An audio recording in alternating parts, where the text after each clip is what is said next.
Logan Evans was nearly on Maddox's watch last night. How did he get it done? We'll talk about that and more coming up here on the Locked On Mariners podcast. Colby, hit it.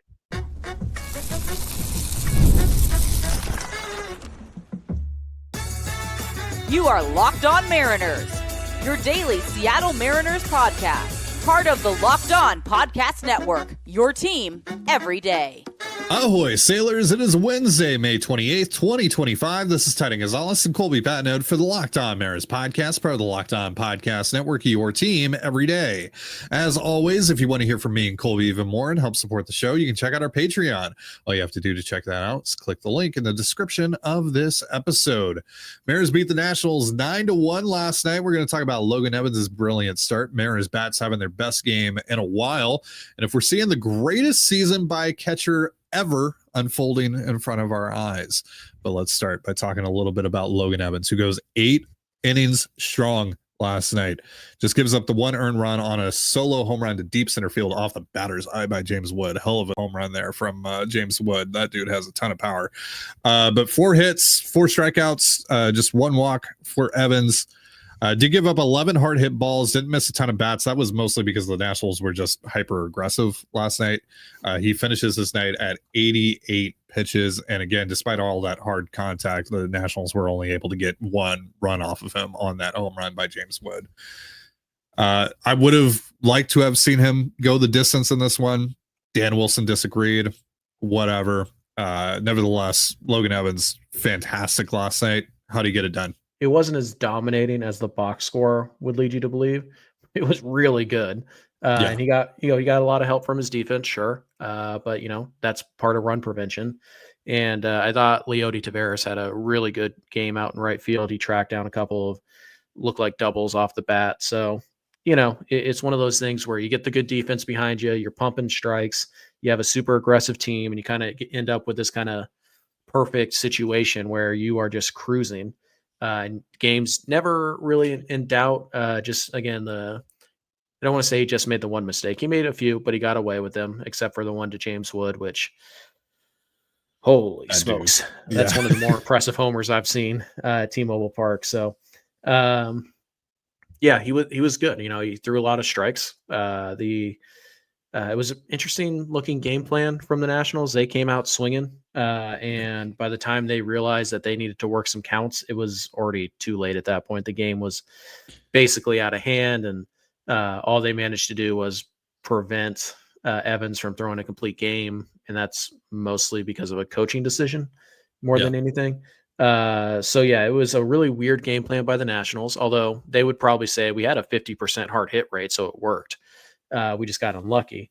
And there's some merit to that. Again, the Mariners played really good defense last night, but Evans just pounded the strike zone, went right after guys. He was not afraid to mix it up. It was a real kitchen sink method for him. And it was an interesting matchup because the Nationals took 0 at-bats from the right side yesterday. 0.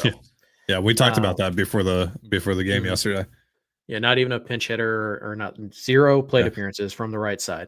So it was all lefties, and it was an interesting look at how Evans was going to handle the lefty heavy lineup, and he threw just a ton of cutters and a ton of sweepers and curveballs, all things that break in on the hands of the lefties. And so it was a really interesting pitch mix for him. He threw 24% cutter, 23% curve, 22% sweeper, 16% changeup, 15% four seam, only 1 2-seamer all night.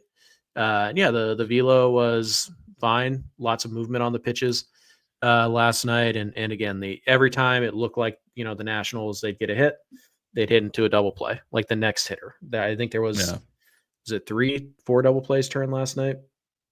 It was a lot. Yeah. That's the answer. There were a lot. So again, is it the most dominating start we've seen from a Mariners starter this year? Kind of depends on what you mean. What you're looking at. Are you looking at statistically? 8 innings, 1-run ball. That's really good. Did he just blow his stuff by these guys? Did they just not have a chance? No, they did. But again, the defense really played well. And part of that is, Evans is pounding the strike zone, blah, blah, blah. And all that. So I don't want to take anything away from Evans. He was very good last night. Did he get a lot of help? Sure. And that's part of what makes, last night's game so fun, is that the defense showed up, the pitching was really good, and the offense was mostly really good. So it was really just a complete game, complete team effort by the boys last night. But yeah, Logan, and what's probably his last start too, Maybe. because Bryce is supposed to enter the rotation on this homestand. It would make sense, and the Mariners don't want to run a 6-man rotation, we've been told. I doubt they take Hancock out of the rotation over Evans. So this was probably Evans' last start, at least for a little bit here with the Mariners. But we'll see what they want to do with that way. But it's a heck of a way to, kind of end your first run in the big leagues. 35 innings he gave you. Right now he's at a sub-3 ERA.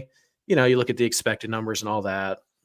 Like, he had 5 earned runs taken off of his ledger because they reversed an error on Ben Williamson. Sure. So yeah, I think overall he was solid. I think you look at Logan Evans, he looks like a number 5 starter to me. Stuff wise, probably number 4. Needs some more swing and miss if he wants to be a full-time starter, but whatever. First time through the big leagues. That was kind of the capping moment last night. It was really fun to see. And you just got to a point where you just kind of expected, where it's like, yeah, whatever. Guy got on base, he'll get a double play ball, or Leote will run one down in the gap, or Randy Arozarena will make a really nice play in foul territory. Like, yeah, the defense was feeling it last night, and so was Logan Evans, and it worked out beautifully. It was really fun to watch, and really kept the game moving at a really fast pace. I mean, typically when one team scores 9 runs, that is a 3-hour game. Yesterday's game, I don't even know if it made it to 2 hours, 20 minutes. So that just speaks to I think it was over before midnight my time, which is rare and much appreciated, by the way. Yeah, it was just kind of a perfect storm of, the Nationals being aggressive, the Mariners playing really good defense, Evans throwing a ton of strikes and getting a ton of ground balls and double plays. And so, it was just probably the most complete night of run prevention we've seen from the Mariners all year. Yeah, it was really awesome. Like you said, just kind of a complete effort across the board, from the pitching to the defense to the offense. We'll talk about the offense a little later on. But, we talked yesterday about this. If you can get around CJ Abrams and James Wood, you should have a pretty good night against this Nationals lineup. Wood got the solo home run, but other than that, he struck out 3 times. CJ Abrams struck out once, went 0 for 4. Evans started out the game great against those 2 guys, struck both of them out. So, kind of set the tone there early. And the rest of the Nationals lineup really wasn't able to do anything. Jose Tena had 3 hard hit balls at the bottom of the Nationals lineup, had 1 hit for it. He also stole a couple hits from the Mariners. Yeah. Annoyingly. Yeah. Tena had a good game last night. Yeah. But really, outside of Tena, none of their Luis Garcia had a couple of hard hit balls. He had a double to the right field corner. Yep. It was really That's just the only like ball Leote couldn't catch yesterday. Yeah. But Garcia and Tena, they were like the only role players for the Nationals that really did much of anything yesterday. And again, because you handled Abrams and Wood so well, there just never really was much of a threat from this Nationals lineup. So hopefully that continues tonight and tomorrow. Let's talk about the Mariners offense, what they were able to do last night. They scored 9 runs. We'll talk about them in just a moment. But first, a reminder, this episode of the Locked On Mariners podcast is brought to you by Monarch Money. Ever check your bank account and wonder, where did all my money go? Between dining out, online shopping, and entertainment, it's easy to lose track. That's where Monarch Money comes in, your personal CFO giving you full visibility and control over your finances. Monarch Money isn't just a budgeting app. It's a complete financial command center. You can track all your accounts, investments, and spending in one place, so you stop just managing your money and start building wealth. Instead of juggling multiple apps, you can use Monarch to check your finances, track spending, and even plan long-term goals. Managing money with your partner is smoother than ever. You can track shared and personal accounts, set goals, and stay on the same page without the stress.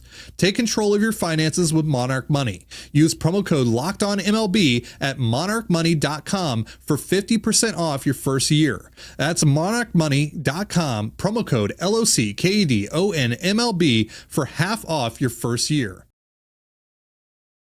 And you're listening to the Locked On Mariners podcast. For instant reactions following every Mariners game, be sure to tune in to the Mariners postcast with Anderson Hurst and Christopher Crawford, available on both the Locked On Mariners YouTube and podcast feeds. So the Mariners score 9 runs last night. It was by far the best offensive performance we've seen out of them in a little while here. They jumped all over national starter Mitchell Parker. They get 3 runs in the first inning on a couple swings of the bat from Julio Rodriguez and Cal Raleigh. 2-run shot for Julio and a solo homer for Cal, his first of 2 homers on the night to give him 19 on the season. We're going to talk a little bit more about Cal in depth later on. So let's just focus on the rest of the offense here for the time being, Colby. Let's start with Julio. Another 3-hit game for Julio last night. He's starting to heat up quite a bit, right? Yeah, I mean, he was also probably robbed of a 4th hit by Tanya. Yeah. Was he playing 3rd last night? Yeah. Yeah. Yeah, I mean, to be fair, that ball did get in on his hands just enough to slow it down, but it was still a really nice play. But he could have easily had 4 hits in that one. And yeah, it's Julio up to 244 now.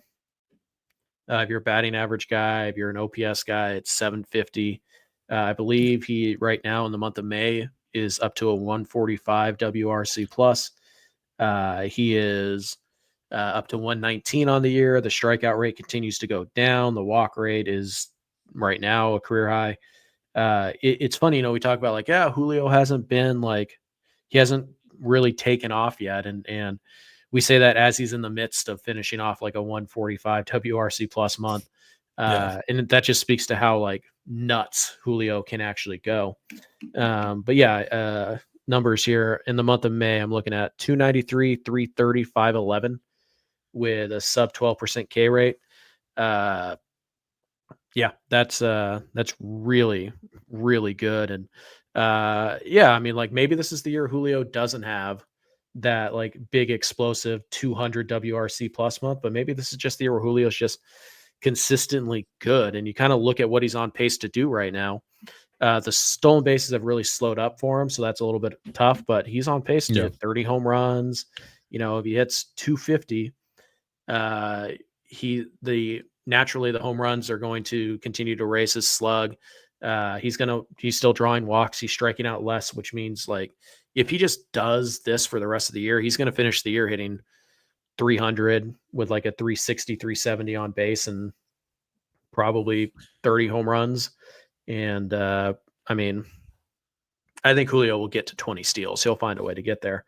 Sure. He's just not on pace for that right now. But yeah, Julio's been fantastic this month. And, it's just funny. We keep on saying like, yeah, Julio still hasn't even quite gotten it going yet. And here he sits like 119 through the month of May, basically on the year. I don't know if he's ever been at a 119 at the end of May in his career before. And there's still a little bit of time too to add to it, but yeah, 145 WRC plus in the month. And we're still sitting here like, yeah, there's more there. There's more there. Anybody else does this, we're like, they're having an amazing month. But because we've seen Julio literally be the best player on the planet for a month before, we're like, there might still be another gear here. So we'll see. Yeah. But yeah, Julio's been fantastic this month.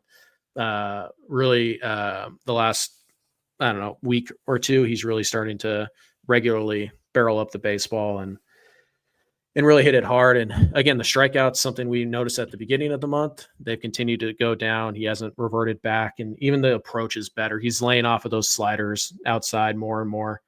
He's, not swinging at that first pitch fastball in off the hands and just chopping it to the shortstop. He's giving you better at bats overall. So yeah, it's been a really good month for Julio, and it's been a very almost quietly like super mature month for Julio, where we're seeing things that we've complained about for years. He'll still do it every once in a while. He's still going to expand the zone. I mean, he is an aggressive hitter. That is part of who he is. There are some things you don't want to change about that. So yeah, I mean, again, he's going to have games where he goes 0 for 4 with a couple strikeouts and a double play ball. Like that's going to happen. He's not Aaron Judge. I'm sorry. But he's a really good player, and he's having a really good month right now, a great month even. And it speaks to how good he is and how good we know he can be when we look at his month of May and we're like, yeah, I mean, he was good. Yeah. I mean, not the best we've seen. He was good. So, yeah, Julio starting to pick it up. over the entire month of May, and it's been huge, frankly. Yeah. So Yeah, his strikeout rate is down to 18.6%. And I think his strikeout rate in the month of May is like somewhere in the 12% range. I think He's it's also like 11.4 or something like that. Yeah.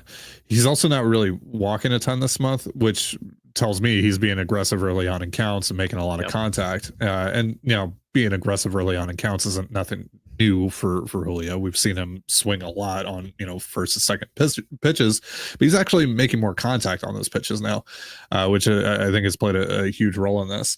Ben Williamson, couple of hits last night, 2 hard hit balls. I made the joke in the chat last night on the Mariners postcast with Anders and Chris that Ben Williamson is getting a hit. It's probably going 140 feet between the first and second baseman right now because it's just an incredibly defensive swing and he's constantly hitting things to the opposite field. But it's working out for him. He's gotten quite a few hits over the last few days, so he's at least contributing. He's not contributing in a huge way, but he's contributing. So that's nice to see. Who else is actually like kind of contributing right now? Donnie Barrels had a single last night and a walk. Yeah, he also struck out with the bases juice. So yeah. I think it was right there, but yeah. That wasn't a great at bat. And then Leote didn't have a great at bat after that one either. Yeah, not one of the bright spots for the Mariners offense last night. There were plenty of others though. So no, but Donnie Barrels, is that you? Are you back? Dylan Moore, three hits, couple of doubles last night for Demo, so that's nice to see. But JP goes 1 for 3, a couple of offers in the lineup. Randy goes 0 for 3, Mitch goes 0 for 5, and then Leote goes 0 for 4. But overall, like really really good night for this offense, and they needed it because this offense doesn't look particularly great since the start of the Chicago series. No. And I mean, even Leote and Garver, they're offers. They had a couple hard hit balls. And like I said at the top, Leote and Randy actually played some really good defense last night, particularly Leote. So everybody pitched in to win. I mean, JP only had the 1 hit, no hard hit balls, but he walked twice, scored twice, had an RBI. So, everybody really did contribute last night. Dylan Moore had probably the quietest good game we've seen in a while. Most of you go 3 for 4 with a couple dubs. That you're the player of the game, or you're the guy we're talking about. And unfortunately, for Dylan, or fortunately for us, he got the spotlight stolen from him last night by a guy who is, granted, it's not early anymore, right? I think we can agree, it's not early. No, we're officially a third of the way through the season. Right. It's not early, but it's not like we're not at a point yet to me where we could be like, oh my God, you've seen this guy's on pace for blah, blah, blah, which I'm sure we're going to talk about in a minute. We're going to talk about that. Yeah. It's just it's like when people are like, oh, 400 watch for Aaron Judge. I'm like, can we wait until at least the All-Star break before we start doing that type of stuff? But whatever. I honestly forgot where I was going with this, but Dylan had a really good game last night, which is good because he has struggled recently. And so it's good to see him get 3 hits and a couple dubs, probably lost an RBI on the ground rule double. But it was just kind of pretty much everybody had at least one good at bat last night. They contributed some way, either on the bases or in the field, or they had some hard hit balls and just didn't have the right launch angle or the luck or whatever you want to call it. So it was a really complete game all the way around. And that includes the offense last night, who had 12 hits, which wasn't the problem in Houston. They would get hits in Houston. But this time around they had 3 homers and a couple doubles to go around all the singles. And they were also able to manufacture some runs on, a couple of infield outs, and Demo scored on a contact play, which I typically don't like the contact play, but it worked out in that situation. They found a bunch of different ways to score runs last night, which is nice to see. Yeah. 4 walks, a hit by pitch, only 8 strikeouts, and plenty of hard contact. So it was just a really good night all the way around for the offense, and everybody found a way to contribute to this win, either offensively, defensively, or on the mound. So it was just a good, hopefully a get right game that they can kind of carry over to today. So they don't have to beat Mackenzie Gore to salvage the series. But we'll see how that goes. You never know. But yeah, really good win for the Mariners last night. You're listening to the Locked On Mariners podcast. So again, we're officially a third of the way through the season with tonight's game, game 54 for the Mariners. Cal Raleigh last night with his 2 home runs got to 19 on the season. He is just 1 behind Shohei Ohtani for the major league lead in that category. He is now at 3.2 F4 on the season. We'll talk about that a little bit more in a second, why that's important. But his 2 home runs last night, again, gave him 19, which is now the most by a catcher in the history of the game in a team's first 53 games of a season, which, is kind of arbitrary, but whatever. Sarah Langs put that stat out, so we're going to share it because that's pretty cool. Another major league record for Cal Raleigh. Speaking of major league records for Cal Raleigh, is it possible we're seeing the greatest catcher season ever unfolding before our eyes? I know it's early-ish, Colby, but bear with me here. It's early-ish for player performance. It's not early-ish for team performance. Sure. So, Cal, we're gonna talk about pace here. Cal is on pace for 57 home runs on the season, which is insane. And he's on pace for 9.6 F4, which by my count would be the second greatest season ever by a catcher, just 0.2 F4 behind Buster Posey, who won the MVP that year. Now, even if Cal gets that point, it's very possible he might not win the MVP because a guy named Aaron Judge exists. Unless Aaron Judge hits the IL for an extended period of time, and even then, everybody's fighting for second this year. Yeah. I'm sure if this actually happens, if he actually gets to that point, we will do an episode at some point where it's like trying to make the case. Aaron Judge is amazing. Don't get us wrong, but like no catcher has ever done this before. Yeah, I mean, we could say that, but also I'd be sitting there like, I know I would have to resort to like, and plus, Aaron's already won one. Like, does he really need another? Like Aaron Judge has been the best player in baseball this year. Yeah, and he also might hit 400. He might hit 400. He might hit 60 homers. Like, come on. But yeah, so Cal is obviously just having an insane year. He's breaking records. The kind of a sneaky thing here is he going to go 20-20 from both sides of the plate? Because he's at 11 from the left side and I believe 8 from the right side now, or 9 from the right side. It would be 8. Yeah. He's 11 from the left side and 8 from the right side. I mean, statistically speaking, no, he's probably not going to get enough at-bats right-handed. But I mean, I don't know if he's going to get 700 plate appearances like he's on pace to or whatever, which would be an absurd number for a catcher, by the way. Yeah, that's the thing, right? Is look, at some point it's great and you're riding it fine, but you got to get this guy a day off, like multiple days off in a week, because it's great to do this in May, but when you get to September and he's playing on one knee and his thumb is all jacked up, and because he's caught 125 games, like you're gonna wish that you'd taken a few chances here in the season. So I get it; it's tough to take him out of the lineup. He's arguably the second best player in baseball right now, at least statistically what he's doing. Probably not better than Pete Crow Armstrong, but whatever. It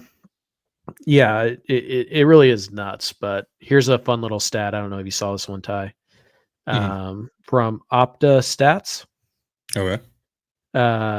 So already Cal Raleigh has homered from both sides of the plate in a game. Yep. Homered twice from the left side in a game, and homered twice from the right side in a game. He's the first catcher in MLB history to do all three in the same year. It's May 28th. It's May 28th. Yeah, that's what I was about to say. It's May 28th.